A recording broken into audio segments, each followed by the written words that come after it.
ओम शांति। आज हम 113th अव्यक्त मुरली रिवाइज करेंगे। इसकी डेट है 29 जून 1971। नॉलेज की लाइट से पुरुषार्थ का मार्ग स्पष्ट।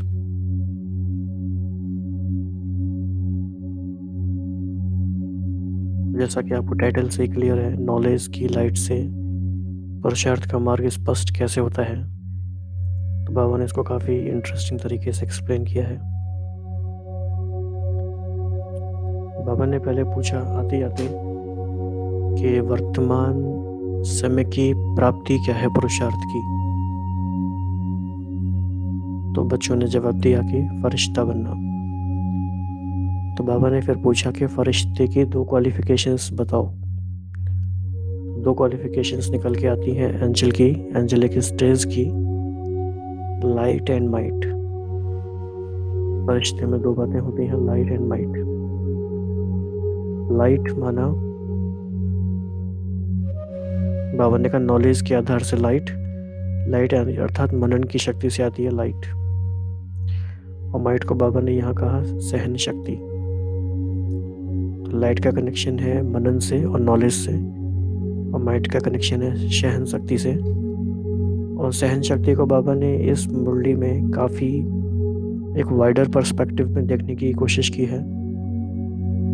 और सहन शक्ति को जनरली जिस तरह से सोचा जाता है उससे बहुत बड़ी बात है, बाबा ने जैसे एक्सप्लेन किया है। इसके बाद बाबा ने कहा कि अपने आप को हर समय बिजी रखना है।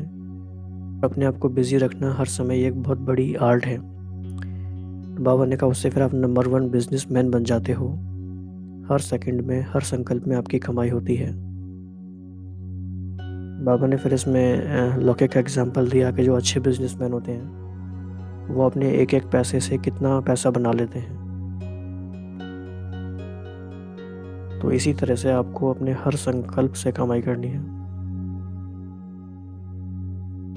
तो बाबा ने कहा कि हर संकल्प से करनी है अर्थात आपकी बुद्धि सारी इसी में लगी रहेगी। तो बाबा ने पूछा कि कहीं और बुद्धि जाती है क्या, और कोई रास्ता बचा है जहाँ बुद्धि जाती है।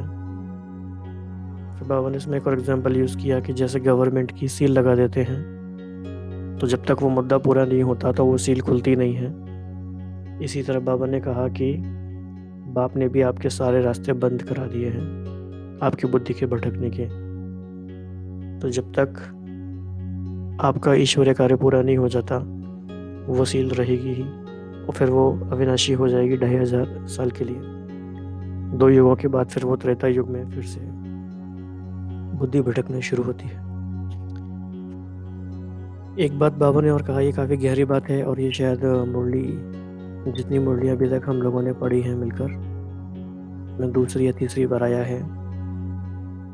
बाबा ने कहा कि ड्रामा अनुसार जिन आत्माओं को नज़दीक आना है बाप के, तो सिचुएशंस ऐसी बनती जाएंगी, सर्कमस्टांसेस ऐसे बनते जाएंगे कि वो नज़दीक आ जाएंगे। जिनको दूर जाना है ड्रामा प्लान अनुसार वो दूर जाते जाएंगे। तो ड्रामा में जो है वो तो होगा ही, लेकिन हमें बहुत केयरफुली ये सोचना है, अपने आप से पूछना है कि क्या मेरी सर्कमस्टांसेस मुझे बाबा से और मेरे लक्ष्य से धीरे धीरे दूर ले जा रही हैं, या मैं नज़दीक आ रहा हूँ। कई बार ये इतने सूक्ष्म रीति से होगा कि पता नहीं चलेगा कि हम अल्टीमेटली दूर जा रहे हैं या हम नज़दीक आ रहे हैं। यहाँ पे बहुत केयरफुल होने की बात है, क्योंकि ये पूरे कल्प की बात है, और इसमें कुछ भी रिवर्स नहीं हो पाएगा, कुछ भी अनडू नहीं हो सकता इसमें। एक बार जो हो गया वो हमेशा हमेशा के लिए हो जाएगा। So we need to be careful, और अपनी सर्कमस्टांसेस को खुद शेप करने की कोशिश करनी है कि हम नज़दीक और आते जाएं। तो बाबा ने कहा ये गिफ्ट है, ये लिफ्ट है बाप की, और सर्कमस्टांसेस की या परिवार की नज़दीक आते जाते हैं। तो बाबा ने कहा इसी तरह से बाप ने और परिवार ने, ईश्वरीय परिवार ने समय प्रति समय आपको गिफ्ट दी हैं, बहुत सारी सूक्ष्म गिफ्ट, ईश्वरीय गिफ्ट। तो उन गिफ्ट्स को संभालना है, तो बाबा ने इसके बारे में भी कुछ 1-2 लौकिक एग्जाम्पल दिए हैं, वो हम नीचे देखेंगे। बाबा का एक बहुत प्यारा शब्द है ये, घेराव डालना है। संगठन का, स्नेह का और शक्तियों का घेराव डालना है। तो ये बहुत अच्छा टर्मिनोलॉजी है बाबा की। इसका भाव हम समझते हैं कि बाबा क्या कहना चाह रहे हैं, राइट। तो अभी हम बात देखते हैं बाबा ने क्या कहा है।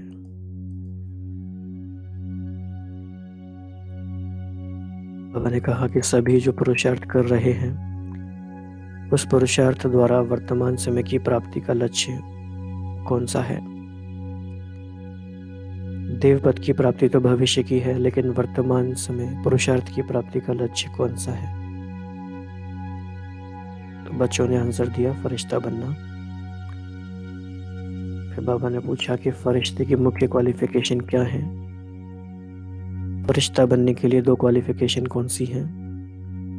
एक लाइट चाहिए, दूसरी माइट चाहिए, दोनों ही ज़रूरी हैं। लाइट और माइट दोनों ही फरिश्तेपन की लाइफ में स्पष्ट दिखाई देते हैं।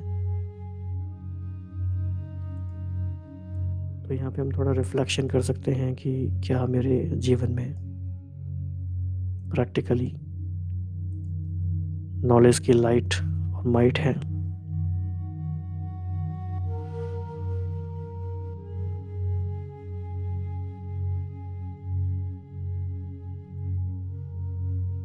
लाइट प्राप्त करने के लिए विशेष कौन सी शक्ति चाहिए। शक्तियां तो बहुत हैं, लेकिन माइट रूप व लाइट रूप बनने के लिए एक एक गुण अलग बताओ, एक एक अलग गुण बताओ। तो एक है मनन, दूसरी है सहन शक्ति। जितनी सहन शक्ति होती है, उतनी सर्वशक्तिमान की सर्व शक्तियां स्वतः प्राप्त होती हैं।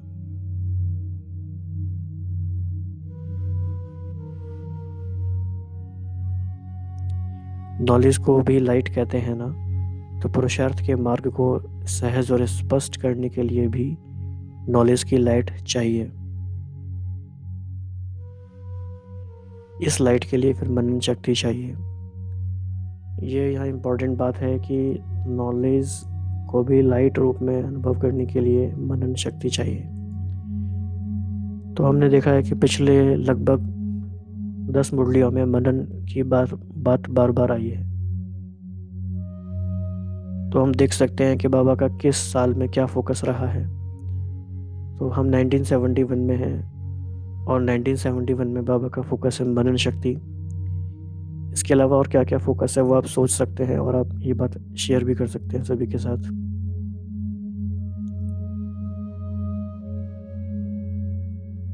तो लाइट रूप बनने के लिए है मनन शक्ति और माइट के लिए है सहन शक्ति। अगर ये दोनों ही शक्तियां हैं तो फरिश्ते स्वरूप का चलते फिरते किसी को भी साक्षात्कार हो सकता है। सहन शक्ति से सर्वगुणों की प्राप्ति हो ही जाती है।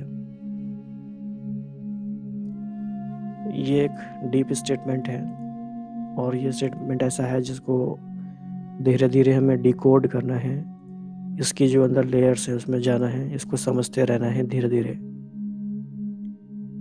नॉलेज के आधार पर समझना आसान है, लेकिन अनुभूति के आधार से कि कौन सी ऐसी सहन शक्ति है जिससे सर्वगुणों की प्राप्ति हो ही जाती है। जो सहन शक्ति वाला होगा उसमें निर्णय शक्ति, परखने की शक्ति और गंभीरता की शक्ति ऑटोमेटिकली एक के साथ अनेक आ जाते हैं। आपने इस लाइन में कोई अजीब बात नोट की है तो वो ये है कि गंभीरता को एक गुण कहा जाता है वैसे, लेकिन बाबा ने यहाँ पे कहा है गंभीरता की शक्ति। तो आप इस बात पे फोकस करिए थोड़ा। जो हमारी 8 शक्तियां हैं उसमें निर्णय शक्ति भी है, परखने की शक्ति भी है, सहन शक्ति भी है, लेकिन यहाँ बाबा ने कहा गंभीरता की शक्ति। तो हम चाहेंगे कि आप में से कोई भाई बहन इसको एक्सप्लेन करे या अपना अनुभव शेयर करे कि आप इससे क्या समझते हैं, गंभीरता की शक्ति क्या होती है, राइट। तो सहन शक्ति भी आवश्यक है और मनन शक्ति भी आवश्यक है। मनसा के लिए है मनन शक्ति और वाचा तथा कर्मणा के लिए है सहन शक्ति। ये भी बाबा ने काफ़ी अच्छा एडिशनल इनपुट दिया है कि कैसे हम दोनों बातों में समझ पाएँ अलग अलग। मनसा के लिए है मनन शक्ति और वाचा और कर्मणा के लिए है सहन शक्ति। राइट। सहन शक्ति है तो फिर जो भी शब्द बोलेंगे वह साधारण नहीं, दूसरा कर्म जो भी करेंगे वह भी उसके प्रमाण ही करेंगे। तो दोनों ही शक्तियों की आवश्यकता है। सहन शक्ति वाले कार्य में भी सफल हो जाते हैं, सहन शक्ति की कमी के कारण कार्य की सफलता में भी कमी आ जाती है। तो बाबा ने यहाँ पे काफ़ी अच्छा डिस्क्रिप्शन दिया है कि सहन शक्ति का क्या विस्तार है, और तो इसको हम ध्यान से सीखेंगे। सहन शक्ति वाले की ही अव्यक्त स्थिति व शुद्ध संकल्पों के स्वरूप की स्थिति रहेगी। सहनशील की सूरत में चमक रहेगी।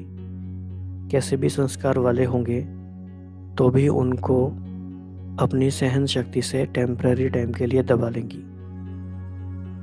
ये इसकी विशेषता है। तो इसके ऊपर हम चिंतन कर सकते हैं कि ऐसा क्या इसके पीछे मैकेनिज्म होगा, ऐसा कैसे होगा। सहन शक्ति वाले की ही अव्यक्त स्थिति व शुद्ध संकल्पों के स्वरूप की स्थिति रहेगी। हम ऐसा कर सकते हैं कि हम एक ऐसा टाइम अपने लाइफ का रिकॉल करते हैं, याद लेकर आते हैं माइंड में, जब हमारी अव्यक्त स्थिति बनी और शुद्ध संकल्पों की स्थिति बनी।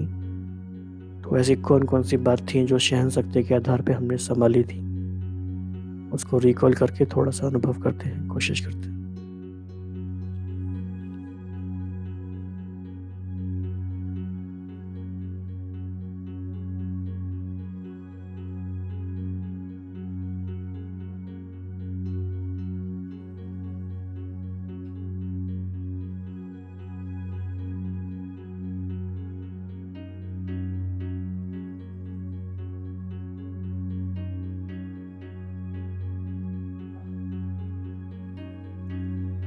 एक तरह से हम ये कह सकते हैं कि सहन शक्ति माना स्टेबिलिटी की शक्ति, स्थिरता की शक्ति। तो अपने पुरुषार्थ में मन के संकल्प चलाने में भी सहन शक्ति चाहिए, जिसको कंट्रोलिंग पावर भी कहते हैं। अब बाबा ने सहन शक्ति को एक और नाम दे दिया है, कंट्रोलिंग पावर। तो सहन शक्ति वैसी चीज़ नहीं है जैसे अभी तक लोग सोचते थे।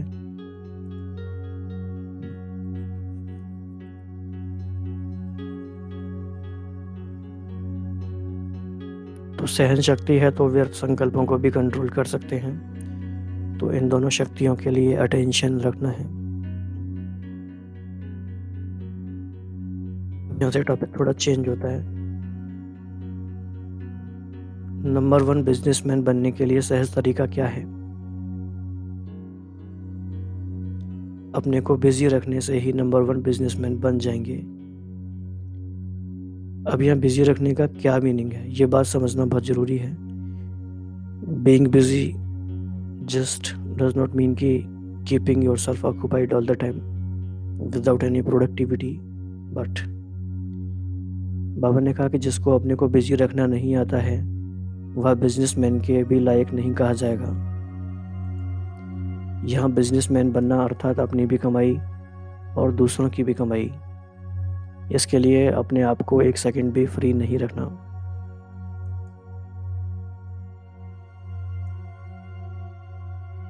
तो ये तो हमने समझ लिया बिजी रहना है, पर किस बात में बिजी रहना है?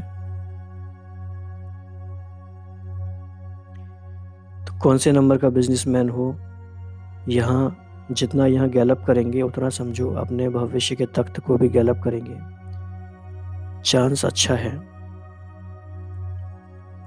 जो भी करने चाहें वह कर सकते हैं। फ्रीडम है सभी को।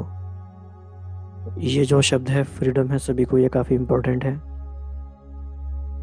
इसका मतलब क्या है हमारे लिए कि ड्रामा में कोई भी ऐसी लिमिटेशन नहीं है जो हमारे ऊपर इम्पोज की गई है। जिसके कारण कि हम नंबर 1 बिजनेसमैन नहीं बन सकते। हम सबको अपॉर्चुनिटी है, हम जहाँ भी हैं, चाहे हम लौकिक में घर पे हैं, मधुबन में हैं या किसी भी सेंटर पे हैं, फ्रीडम है सभी को। जो जितना चांस लेता है उतना समझो अपने तख्त का निशान पक्का करता है। तो बिजनेसमैन का अर्थ ही है जो एक संकल्प भी व्यर्थ न जाए, हर संकल्प में कमाई हो। तो बिजी रहने का मतलब है कि एक भी संकल्प व्यर्थ न जाए, हर संकल्प में कमाई हो। इस बात को पक्का करने के लिए एक गाना आप सुन सकते हैं 2-3 बार आज, और हर दिन सुन सकते हैं या कभी कभी सुन सकते हैं। बाबा तेरा बनने में सुख मिलता इलाही है। ये दादी जानकी का फेवरेट सॉन्ग है। और इस गाने में एक लाइन आती है कि हर पल में कमाई है। तो इस गाने में जो ये वाला भाव है, हर पल में कमाई है, ये नंबर 1 बिजनेसमैन का भाव है। और आप जानते हैं कि दादी जानकी जी नंबर 1 बिजनेसमैन है। एक बार किसी ने उनसे पूछा कि दादी आपको इतनी एनर्जी कहाँ से आती है? तो दादी ने कहा कि आती कहीं से नहीं है, मैंने एनर्जी वेस्ट नहीं की है। जो एनर्जी मेरे पास है, एक भी सेकंड, एक भी संकल्प मैंने कभी वेस्ट नहीं किया है। तो दादी जानकी का जो नशा है और उनकी जो नंबर 1 बिजनेसमैन करने की जो तरीका है, वो हमें उनसे सीखना है। तो क्या लगता है आपको?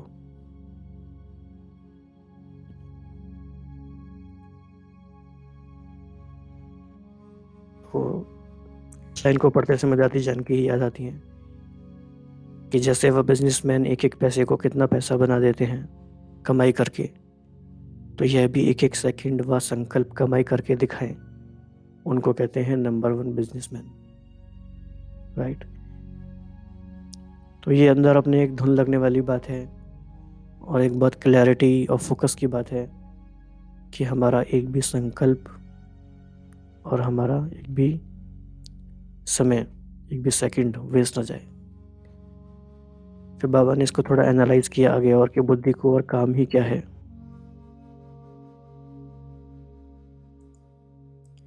ये जो गाना है उसका लिंक हम डिस्क्रिप्शन बॉक्स में नीचे दे देंगे, आप वहाँ से सुन सकते हैं बाद में। तो बुद्धि को और काम ही क्या है, बुद्धि इसी में बिजी रहनी चाहिए। और सभी तो तरफ खत्म हो गए ना, या कुछ रहा हुआ है जहाँ बुद्धि जा सके? सभी तरफ तो खत्म हो गए ना। तो बाबा कंफर्म करा रहे हैं हमसे कि और कहीं बुद्धि जाती भी है क्या? तो हम कह सकते हैं बाबा से, यस सर, ऑल क्लियर, नहीं जाती। तो बाबा कह रहे हैं कि अपने पुराने संस्कारों का तरफ भी खात्मा हो गया ना, बुद्धि को जाने की तरफ व रास्ते ठिकाने वही हैं। ओके। पुराने संस्कार के कारण बुद्धि जाती है वापस बार बार वहीं। जैसे जैसे पुराने संस्कारों का खात्मा होगा तो बुद्धि का जो जाने की टेंडेंसी है वो भी खत्म हो जाएगी। तो ये एक इम्पोर्टेंट पुरुषार्थ के लिए सोचने का हमारे पास एक डायरेक्शन बाबा ने दे दिया है कि बुद्धि अगर पुराने संस्कारों की तरफ जाती है तो उसको खत्म करो। बुद्धि व तो पुराने संस्कारों की तरफ जाएगी, व तो अपने शरीर के हिसाब किताब तरफ जाएगी, व मन के व्यर्थ संकल्पों तरफ खींचेगी। ये तो सभी खत्म हो गए ना। तो 3 रास्ते हैं, तीनों बाबा कह रहे हैं खत्म होगा या नहीं। बाबा ने इसको फर्दर एनालाइज किया है बहुत अच्छे से। भले शरीर का रोग होता है, उसकी नॉलेज रहती है कि यह फलाना दर्द है, इसका यह निवारण है। क्यों? मतलब उसमें भी समय जा रहा है, लेकिन क्यों? क्योंकि ये लक्ष्य है, जितना शरीर ठीक रखेंगे उतना सर्विस करेंगे। तो ये कोई वेस्ट नहीं है, ये ज़रूरी है, बाबा कहना चाह रहे हैं। बाकी अपनेपन का कोई स्वार्थ नहीं है, सर्विस के निमित्त करते हो, ये साक्षीपन हुआ ना। तो ये भी इम्पोर्टेंट एक बात है। बाबा जो कह रहे हैं इस बात को हमें समझना है बड़े प्यार से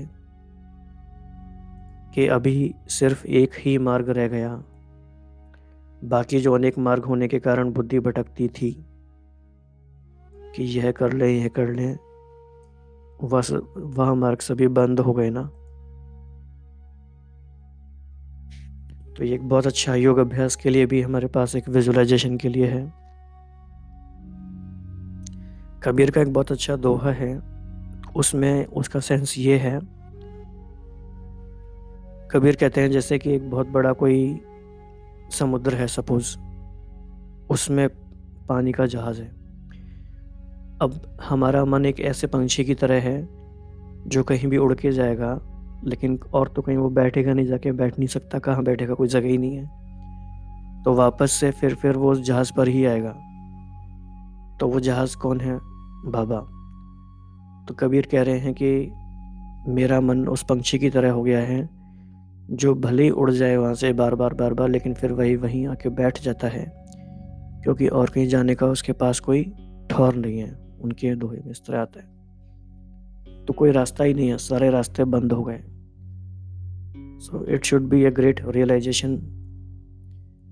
और एक गाना है, उसमें एक लाइन आती है कि ऐसे बिछड़े सभी रात के मोड़ पर, आखिरी हमसफर रास्ता रह गया। तो this realisation is also important कि धीरे धीरे धीरे धीरे जो भी सहारा, चाहे व्यक्ति का चाहे साधन का, या तो हम अपनी इच्छा से छोड़ दें या फिर ड्रामा हमसे छुड़वाए, छूटना तो है। तो सारे रास्ते धीरे धीरे बंद हो रहे हैं, हो जाएंगे। And this is a blessing in disguise. तो ये कृपा है, ये this is the grace of Lord कि ऐसा होता है। तो बाबा कह रहे हैं कि ऑलमाइटी गवर्नमेंट की जैसे सील लग गई, सील लगी हुई कभी खुलती नहीं है जब तक मुद्दा पूरा ना हो। तो हमें ये भी ध्यान देना है कि बाबा कोई भी टर्म यूज करते हैं तो किस कॉन्टेक्स्ट में किया है। आज बाबा कह रहे हैं कि आपकी बुद्धि जहां जहां जाती है उस बात पे सील लग गई, तो अभी कहीं जाने का स्कोप नहीं है। तो ऐसे अपनी चेकिंग करनी चाहिए। जैसे कोई की तकदीर में होता है तो सर्कमस्टांसेस भी ऐसे बनते हैं जैसे कि लिफ्ट का रूप बन जाता है। ये बाबा ने अचानक से एक पॉइंट बीच में बताया है, लेकिन ये बहुत इम्पोर्टेंट टर्म है। और जो भाई बहन इस बात को अपने लाइफ में महसूस करते होंगे वो बात समझ रहे हैं इस बात को कि बाबा क्या कहना चाह रहे हैं। और मधुबन में या जो भी हमारे समर्पित भाई बहन हैं, या हम किसी का भी अनुभव सुनते हैं तो उससे पता चलता है कि सच में ये कैसे ड्रामा काम कर रहा है और कैसे सर्कमस्टांसेस जैसे बनते जाते हैं, जैसे कि वो लिफ्ट का रूप बन जाते हैं।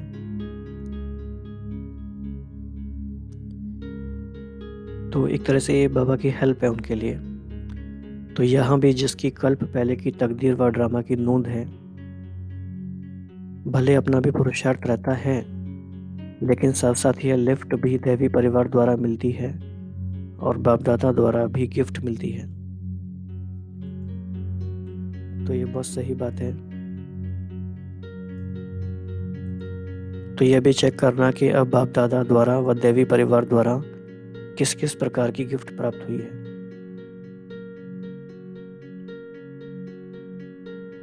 राइट। बाबा ने फिर एक अच्छा एग्जांपल दिया है कि बड़े बड़े आदमियों को गिफ्ट मिलती है तो शो केस में उसे संभाल के रख देते हैं, उससे अपने देश का नाम बाला करते हैं।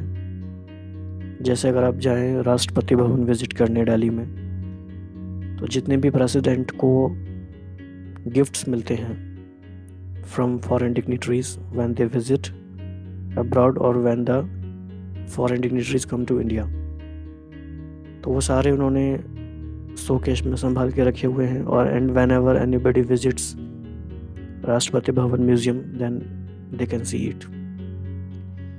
इसी तरह से बाबा कह रहे हैं कि वो देश का नाम बाला करते हैं, और यहाँ जो समय प्रति समय आपको गिफ्ट प्राप्त हुई है उस द्वारा बाप दादा का और कुल का नाम बाला करना है। तो और एक बहुत इम्पोर्टेंट बात थी, जब Rashtrapati Bhavan visit museum visit किया तो किसी ने पूछा वहाँ के गाइड से कि क्या राष्ट्रपति जी इसे अपने साथ ले जा सकते हैं after the completion of his tenure. तो उन्होंने कहा वहाँ के मैनेजर ने या गाइड ने कि नहीं नहीं, these are not personal properties. So उनको ये मिलती हैं क्योंकि वो राष्ट्रपति हैं, इसलिए इन हिज ऑफिशियल कैपेसिटी। तो इसी तरह से हमें ये समझना है कि हमें भी जो गिफ्ट मिली है वो बीइंग अ बीके या बाबा के बनने के कारण हमें मिली है, वो हमारी पर्सनल प्रॉपर्टी उस तरह से नहीं है। तो as long as we remain BK और बाबा का बच्चा, so then only we have और we can claim these gifts and lift, right. Baba ने फिर आगे कहा कि जैसे आप लोग शुरू में जब सर्विस पर निकले तो नॉलेज की शक्ति तो कम थी, लेकिन सफलता की शक्ति के आधार से हुई। नॉलेज की शक्ति कम थी लेकिन सफलता किस शक्ति के आधार से हुई? त्याग और स्नेह। बुद्धि की लगन दिन रात बाबा और यज्ञ की तरफ थी, जिगर से निकलता था बाबा और यज्ञ। इसी स्नेह ने सभी को सहयोग में लाया, इसी स्नेह की शक्ति से केंद्र बने। तो एक तरह से इस लाइन में ये हमारे लिए इशारा है कि, और ये मैकेनिज्म भी है कि नॉलेज की शक्ति अगर कहीं कम भी होती है तो त्याग और स्नेह उसको कंप्लीट कर सकता है या कंपेंसेट कर सकता है। तो आदि स्थापना में जिस शक्ति ने सहयोग दिया वही अंत में होना है, तो अंत में भी स्नेह और त्याग ही काम करेगा। तो पहले साकार स्नेह से ही मन मना भव बने, साकार स्नेह ने ही सहयोगी बनाया व त्याग कराया। तो फिर अभी संगठन और स्नेह की शक्ति से घिराव डालना है। तो कुछ आत्माओं के लिए नॉलेज इतनी काम नहीं करती, नॉलेज इतनी इम्पोर्टेंट नहीं होती, and sometimes they are fed up of knowledge. तो उस समय संगठन और स्नेह की शक्ति से घिराव डालना है। तो अभी देखो बाहर विलायत में भी सर्विस की सफलता का मूल कारण स्नेही और सहयोगी बनने का घिराव है। ज्ञान का प्रैक्टिकल सबूत यही स्नेह और संगठन की शक्ति है। ये लाइन भी इम्पोर्टेंट है। तो सर्विस की सफलता का मूल आधार ये है, इसलिए कहाँ भी रहते यही सोचना चाहिए कि किस रीति ऐसी प्लानिंग करें जिससे संदेश देने का कार्य जल्दी समाप्त हो।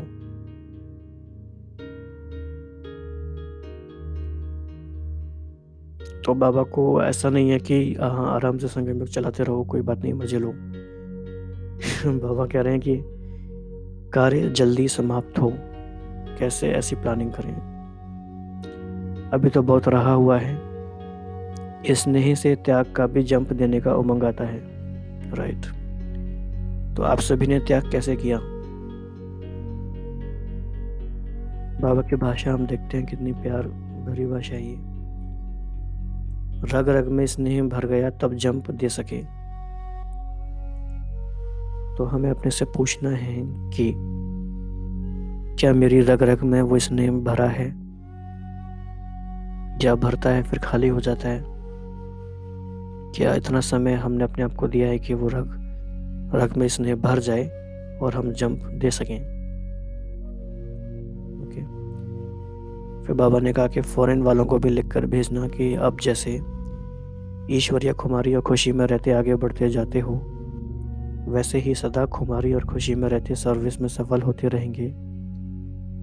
विजय का तिलक तो लगा हुआ है, अपना विजय का तिलक सदैव देखते रहना, राइट। वाह वाह करने का कार्य अभी करना है। बाबा ने एक बात कही इसमें कि कोई भी कार्य में एक भी अपनी हिम्मत से पान का बीड़ा उठाता है तो दूसरे साथी बन जाते हैं। ये अच्छी एक बाबा ने टेक्निक बताई है हमें, ख़ासतौर से जो भी लोग लीडरशिप रोल में हैं, सेंटर इंचार्ज हैं या किसी भी सेवा में टीम लीड है, कि कोई भी कार्य में एक भी अगर अपनी हिम्मत से पान का बीड़ा उठाता है तो दूसरे साथी बन जाते हैं। ये बात बिल्कुल सही है, मदद मिलती है चारों ओर से बहुत। तो बाबा कह रहे हैं कि इसके लिए मुबारक देते हैं। अच्छा, और अम्मा-पापा कहते हैं बहुत अच्छा, राइट? तो आज के रिफ्लेक्शन के लिए हमारा मेन क्वेश्चन ये है कि my circumstances are bringing me closer to Baba और drifting me away from him. हम बाबा के नज़दीक आ रहे हैं या दूर जा रहे हैं?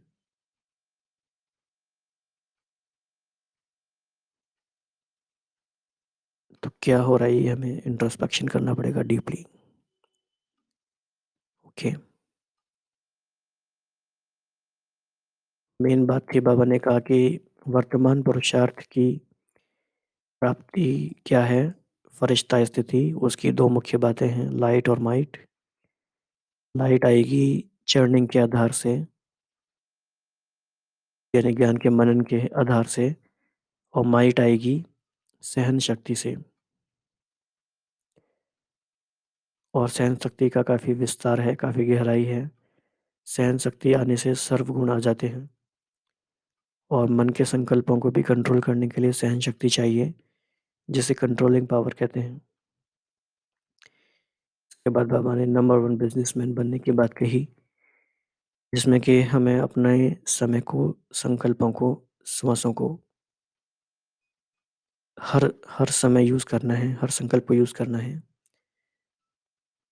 और अपनी भी कमाई करनी है, दूसरों को भी कमाई करानी है।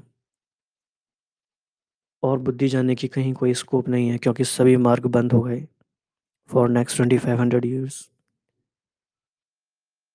फिर बाबा ने इसमें एक एडिशन किया कि जिनको नज़दीक आना है ड्रामानुसार, सर्कमस्टांसेस ऐसे बनेंगे कि वो नज़दीक आते जाएंगे, ये लिफ्ट है। और जिनको दूर जाना है वो दूर जाते जाएंगे। बाकी बाबा ने कहा कि जो भी गिफ्ट मिली है उससे संभाल के बाप का और कुल का नाम बाला करना है, और सेवा के लिए इशारा कि संगठन का, शक्तियों का और स्नेह का घेराव डालना है। अगर आपका इस मुरली के बारे में कोई एक्स्ट्रा इनपुट है, एक्स्ट्रा चिंतन है, कोई बात आप ऐड करना चाहते हैं तो आप बता सकते हैं। या तो आप इस फ़ोन नंबर पे बता सकते हैं, इस व्हाट्सएप नंबर पे, या फिर आप कमेंट बॉक्स में बता सकते हैं, राइट हियर।